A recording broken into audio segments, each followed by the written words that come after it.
Hey guys, welcome back. So today is September 14th and I am going to be posting my first official book review kind of. So it's not really official because the footage I have was originally meant to be part of a vlog, but this was like 2 or 3 weeks ago and somehow I ended up losing all of the footage for the rest of the vlog. I don't know what happened. But of course, this footage is what I managed to keep, which is pretty ironic. So I figured I have the footage, I might as well use it. So these are 2 clips that I'm putting together that I filmed about 3 weeks ago about mostly about Love on the Brain by Ali Hazelwood, but I also mentioned The Love Hypothesis, her first book. Warning, is probably an unpopular opinion.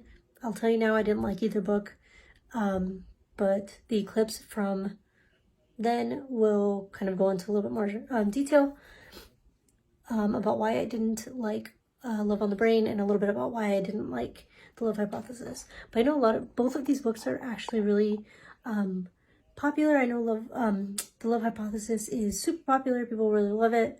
And I've seen several people who also liked Love on the Brain. If you look on Goodreads, Love on the Brain actually does not have as good reviews as The Love Hypothesis. But recently, I was watching Chandler Ainsley's video where she talked about I forget if it's hyped romance books that she read. It was a video she did about romance books that she had read, and I don't remember what the title of it is, but I'll link it down below. And Love on the Brain was on there, and she loved it, I was kind of laughing the whole time because usually I really like Chandler, and usually our tastes align pretty similarly, and I really like the books that she recommends, but this is definitely one where we differ. So yeah, like I said, if you love either of these books, maybe don't watch this, because like I said, I didn't like either one. So yeah, we're gonna go back in the past, 3 weeks, to when I originally filmed this footage. And like I said, originally it was supposed to be part of a vlog, but I don't know what happened to the rest of the footage. So I figured I might as well use what I have. So yeah, let's go back a few weeks. Hello, so it is now Tuesday, the 23rd. It is about 8:20. I just pulled up to work. I just have a few minutes before I have to head inside.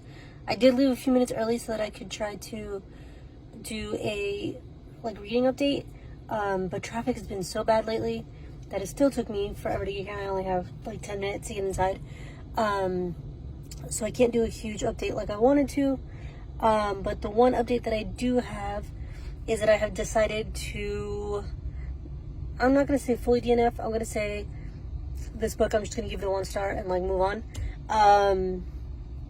Then that's going to be Love on the Brain by Ali Hazelwood. She also wrote The Love Hypothesis, and unpopular opinion, I did not like that book. I didn't like that book at all. I thought the way that the whole sexual harassment thing in that book was handled was weird. I don't even remember the characters' names, honestly. But there was a sexual harassment thing with somebody in power. I don't remember if he was the person who gives the grants or who it was, but there was a weird sexual harassment thing, and I just didn't like the way it was handled, and I felt like the female main character made really stupid choices, and the smut scenes were weird, or I think there was just one scene, and that was enough for me. I did not enjoy it. And so I got Ali Hazelwood's newest book, Love on the Brain, as an arc. I couldn't even tell you when it comes out. I think in September sometime, or maybe at the end of the month. And I figured I would give it a try. Maybe, I'll like this book more. And no. The main character, so much of the book is just the main character having these inner monologues and just rambling to herself constantly.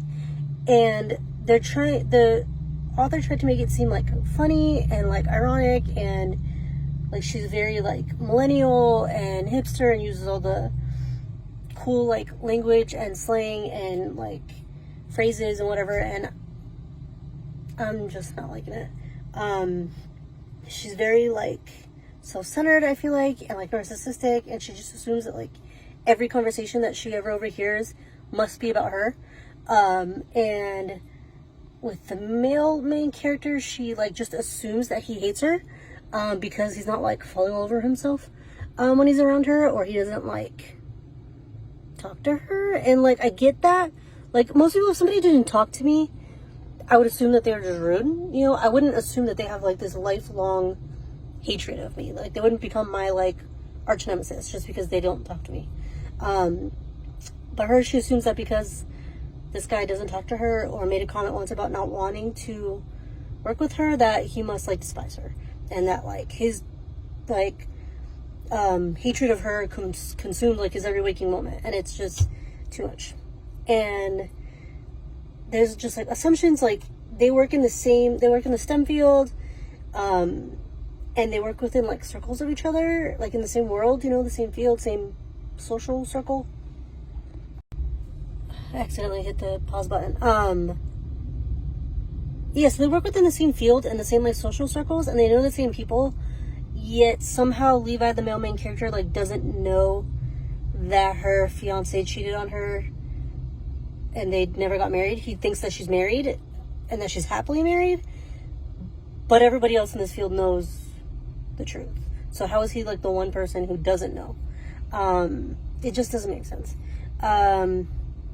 And then like her research assistant is having issues with the project manager now at NASA, and they obviously have some kind of history. They must have dated at some point or hooked up or something, and now it's like awkward between them, and they like the Rosio, the research assistant, wants nothing to do with the research manager or the project manager, but somehow the main character doesn't even put two and two together or realize that there's something going on, or there's some kind of history, because she's so self-absorbed. Yeah, I can't do it. So rather than keep wasting time on that and listening to that audiobook, I'm going to focus on a different audiobook. I don't know what I'm going to pick up yet. I will figure it out later. But I got to get inside. But yeah, I wanted to give it an update on that. I will let you guys know later tonight what I decide to read. So there you have it, guys. Those are my thoughts on Love on the Brain. Like I said, this isn't like an official book review. It's just footage that I happen to have. I do have an actual review on Goodreads, so my Goodreads is linked down below, so you can see that there. But it's a lot of the same stuff, basically from the footage that I had. But yeah, I hope you like this. I don't usually do like single book reviews. Usually everything is within a vlog. Usually most of my reviews go into Goodreads. But like I said, I had this footage and I figured I might as well use it. So yeah, I hope you like this. Please like the video and subscribe down below, and I'll see you next time.